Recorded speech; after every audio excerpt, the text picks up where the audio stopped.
What up, nation? Welcome to another edition of the WiseTake NBA DFS Early Look.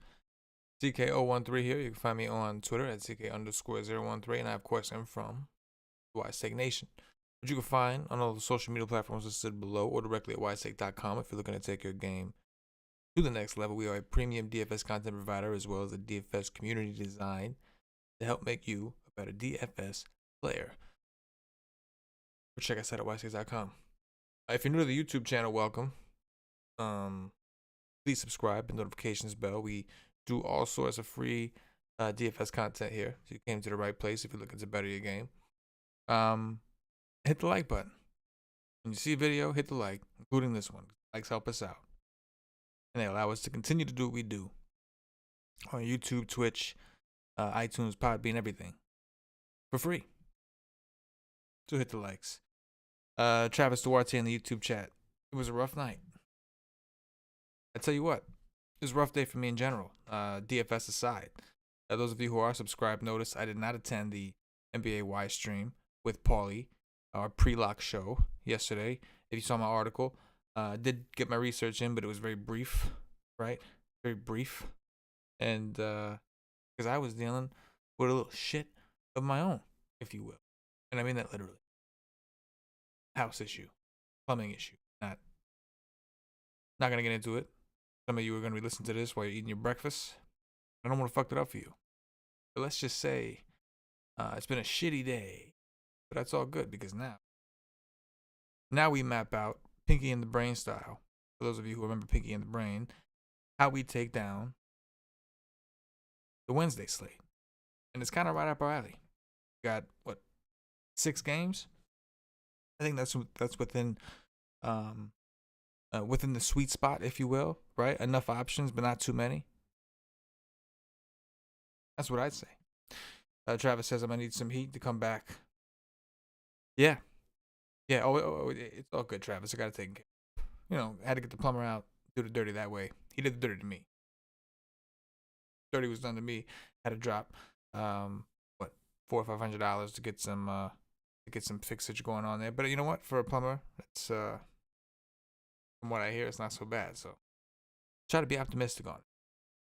We got dirties to do. On to the Wednesday slate.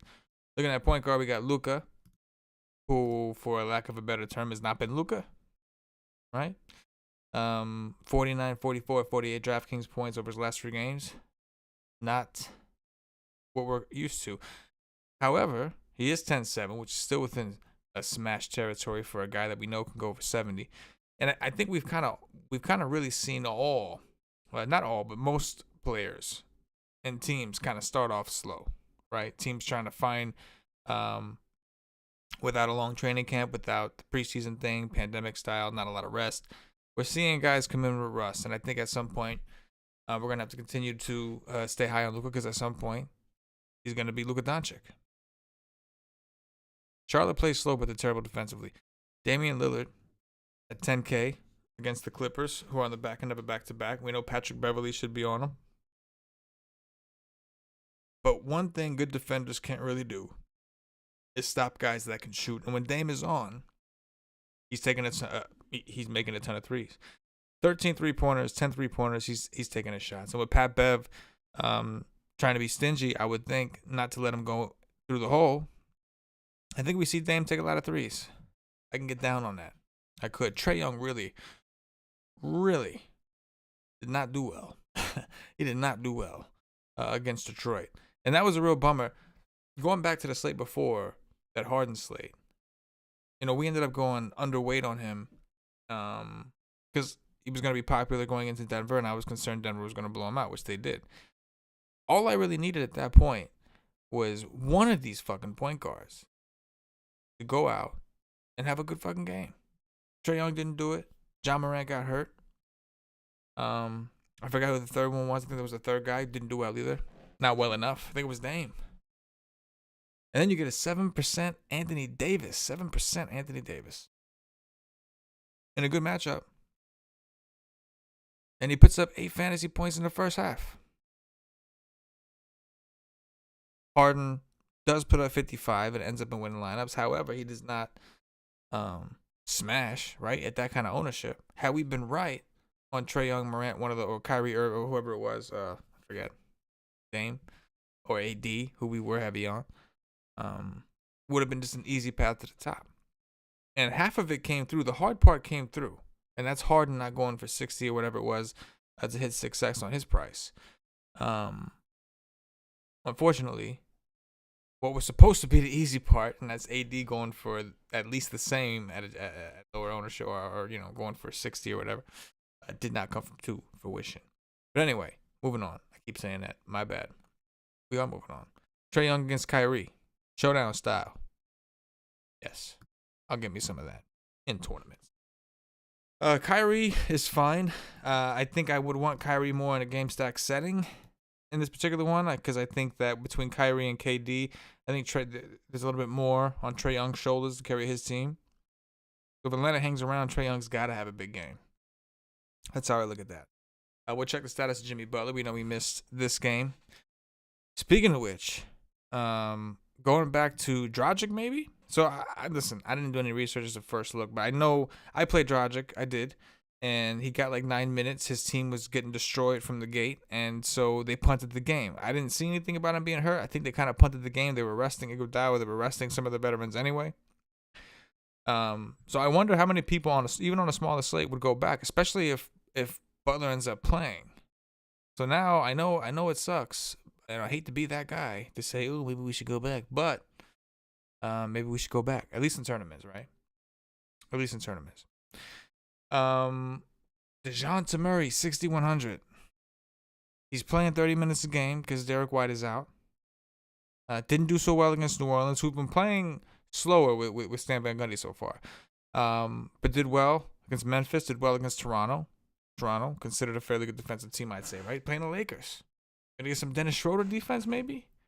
Is Murray gonna get some Dennis Schroeder defense, maybe? Yes. 6,100. I love DeJounte Murray. I do.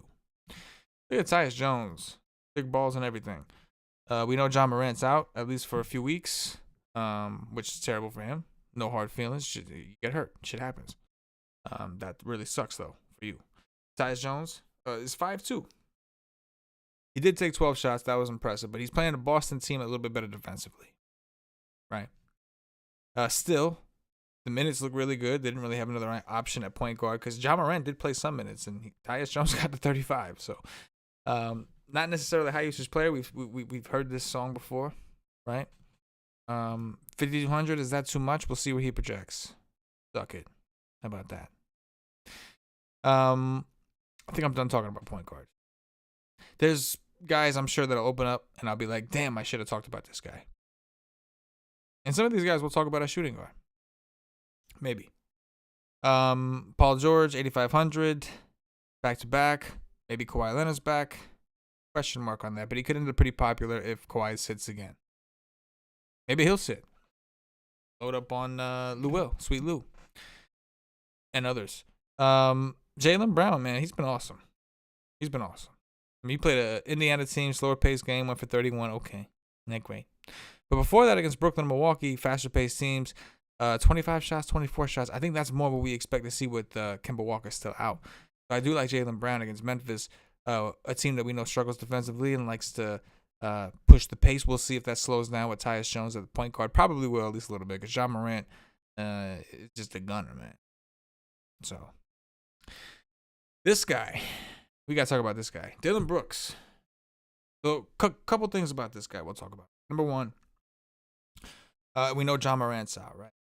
So we're expecting Dillon Brooks, who's had some pretty solid usage already on his own, and is coming off of the best game of the season he's had so far against Brooklyn, where he went for 43 with John Morant getting hurt very quickly and being out, right? He doesn't normally, you can't rely, he'll get peripherals because of the minutes he plays, but you can't rely on his peripherals, right? Because he's more about the shooting, and that's fine. Just so happens he's playing a Boston team, and that Boston is a pretty good defensive team. However, for years now, we've seen them struggle against shooters, pure shooters. We talked about Chris Middleton, how Chris Middleton always plays well, because Chris Middleton likes that mid-range shot, and Boston kind of just lets you shoot it. Let you shoot right over the top. So Dillon Brooks is the guy. The problem is if Dillon Brooks doesn't play well, there's a good chance this whole team goes down because you got Joe Val and that's about it. Right? Brandon Clark, sure, he's still getting the swing of things, but realistically, no Jaren Jackson, no John Morant.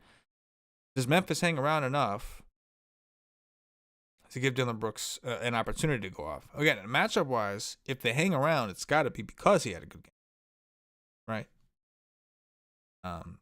So he's someone to ponder as we approach lock. Yes. Richardson's questionable? I don't even know he's questionable. If Richardson misses, that's better for Luka. I'm just going to say that. Everything's better for Luka. Everything. Okay. Maybe we see Grayson Allen 3,600. I'm only because he's another. He's a guy. He's not shooting a ton, but that's what he's supposed to be. But 3,600. Only got 24 minutes in the game. John Morant was out, so yeah, you know what I mean. Like a little tough for me. Keep it rolling. We're only talking about what stands out, and maybe once in a while some crazy shit goes on in my head. DeRozan's only 6,900. We talked about Dillon Brooks at 6'2". DeRozan is 6'9". That's a little cheap. That's a little cheap. I mean, he was 8K against Toronto. Went from almost 50. He just played. He played Memphis in the first game for 56. He was 7-3 against New Orleans. Had a bad game. Sounds like all the Spurs were kind of down. Like, we're seeing New Orleans not playing at the same pace so far. But at 6'9", there's upside in that price. You know what I mean? Upside in that price. You know, this Miami game is going to be very interesting tomorrow. Jimmy Butler's only 7'5". Wow. We'll see if he plays, but he's only 7'5". I think he's going to play. They seem to, I don't know, maybe obviously he only played 16 minutes against New Orleans, but I think part of the reason he didn't play is because it was a back-to-back. And they would rather take the win at home, right? Or whatever the fuck I'm talking. Or the second game in general. But that game's kind of interesting because it was such a bad blowout. You know Miami got embarrassed. So you would think we see them coming out swinging, right? Message sent from Milwaukee. TLC was the hero for us the other day, man. He was, but we're expecting everybody back. So that was fun. Power forwards. Oh, did I even look at the value at all? Power forward's always such an ugly position, and so I always look for value when I need it. What's the status of Carmelo Anthony? Oh, no, it looks like he's available. Because I was going to say Derrick Jones Jr. at 3,600 is real cheap. Don't see anything great here, guys. Don't see anything great. I see things that are okay. Nothing great. Didn't Kyle Anderson ball the fuck out too? Yeah, he did. That's 2 games in a row now. Kyle Anderson's been doing dirty. Look at the shot attempts, 15 and 17. We might have to add Kyle Anderson to that list too, man. I know he's not a guy you normally think of, but again, without Ja, and that was the reason that I like Ja so much going into the season, is because I recognize on this team like there's no one else. With Jaren Jackson Jr. out, there's really no one else. It's him and Dillon Brooks and Joe Val to do all the scoring. 6K. Do you ever think you pay 6K for Kyle Anderson? Not me. That's the situation we are in. Steve Samsell says Cleaver is 3,600. Oh, power forward, right? Yeah. Okay. Yeah, we'll take a look at it. I don't know. He is extremely cheap every single slate. Power forward, AD at 30% of you, and you burned 30% of my teams. Not cool, dude. Playing Miami, is the ownership gonna be lower? Anthony Davis, you ruined my life. But you know what? I love Anthony Davis again, because 9.7 is just too fucking cheap. You can't do that. You can't price him at 9.7. You just can't. Against a team that has historically struggled against bigs. And for Anthony Davis in real basketball, right? Like real basketball, didn't have a bad game. But to his standards, I would consider it a bad game. Last time he had a bad game was against the Clippers. And the next game went for 50. So I'm not saying, but I'm kind of saying if he goes for 50 at 9.7, it takes you a little bit further than the 10-1 I paid for him the other day. So I will play Anthony Davis again. Spoiler alert. Is it time to play Kevin Durant? I'm waiting to play Kevin Durant, but he's kind of stuck in this 40 mode. Maybe this is it. He represents a matchup nightmare for me. I mean, to me, right? To me, Kevin Durant represents a real matchup issue for Atlanta. But then I thought about it, and everybody does against Atlanta. Because Atlanta is Atlanta. But 8,400, is that too cheap? Is that too cheap? I don't know. Byron says AD has 0 blocks so far this season. What? WTF? What the fuck? I know. It's crazy. It's like he just discovered, like he just realized he doesn't have to play defense. And it's not, I mean, he's playing a lot with Montrezl, and Montrezl's not that big of a guy. He's just, I don't know. I think we'll see him pick it up. We'll see him pick it up. You know what that means, though? Law of averages tell you that he'll get like, he's going to have like a 6-block game coming. 6. Book it. Book it, Myron. Book it, man. Travis says, so LeVert is going to crush Atlanta. He certainly can. Obviously, he's going to have to do it sharing some usage. He's going to have to do it with less time on the court. Assuming, well, Dinwiddie is out, so we don't know what they're going to do in their first game without Dinwiddie and Kyrie and KD playing. There is some room for debate there. We can get into that tomorrow. No doubt. Collins is only 7-1. And he's earned that price tag, right? He's just been terrible, getting into foul trouble every single game. He's got to be, Collins and the Hawks will not come to terms on a contract extension, meaning Collins will become a restricted free agent in the summer of 2021.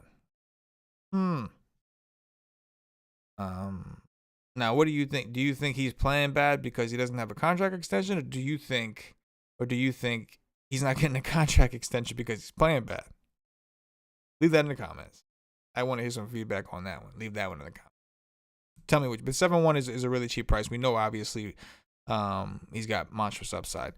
PJ Washington is a real asshole, man. I played him pretty heavily against Cleveland, and my reasoning for that is because, and it really like arrested a season outlook, but I'm just the dumbass who kind of bailed early. But the reasoning for that was because I know for a fact they want to play him at the 5. Then Zeller got hurt, which solidified he was going to be splitting time at the 5 with Biyombo while still covering his 4 position.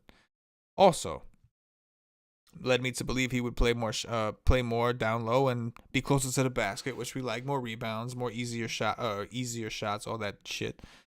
And what do you know? 39 and 40 is going fucking nuts every day.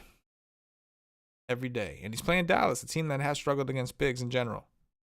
And he's only 5'4". His price really hasn't moved that much.